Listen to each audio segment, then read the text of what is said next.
to build that over a slow period of time, because if we don't, as your last report and some of your earlier reports on the show have indicated today, the healthcare system just doesn't have any of the supplies and things they need. Now, some of it may be, in fact, scandalous, and we should have done better, or mistakes made. But also, to be fair, we didn't build, quote unquote, build the church for Easter Sunday. So, we didn't build a hospital for 10 times the ICU beds that you normally have in the case of a pandemic. That's why you got to contain these things. But once you don't, the best option you have is to do what we say is #stay home. And 15 experts and myself put together a list of 30 recommendations for individuals, for state officials, and for healthcare workers that we published in USA Today. It's at www.stayhomesavelives.us. And that's really where I think Americans need to be. We will only be able to slow down the spread and slow down that curve if we follow that. Yeah. Okay, so let's talk about the curve. And what I hear people say bending the curve, but it's actually flattening the curve is what it is.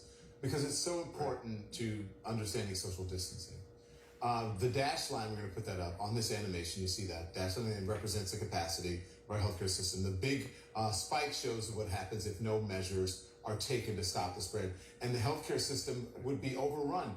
The flattened curve shows that what happens if the measures like social distancing are put in place. A much slower increase of cases, putting less pressure on hospitals. Right. So if cases keep growing, how soon will hospitals be overwhelmed? So the answer is different depending on what part of the country you live in.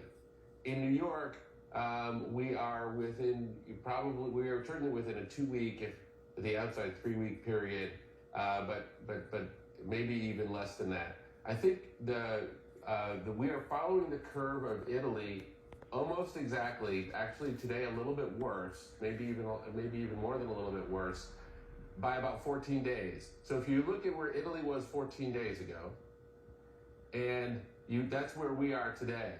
14 days, you can expect us, without a radical change in how this disease spreads by #stay home and staying home, then you'll expect us to be where Italy is today in 2 weeks. Now, again, you may live in West Virginia, and in West Virginia, that may not happen till May, depending on how well we do at containing city to city and state to state travel.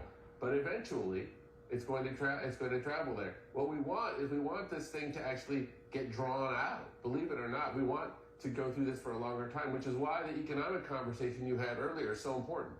Because from a health standpoint, we want this to take a longer time for the system. But from an economic and social standpoint, that's quite difficult. I'd like to go see my mom.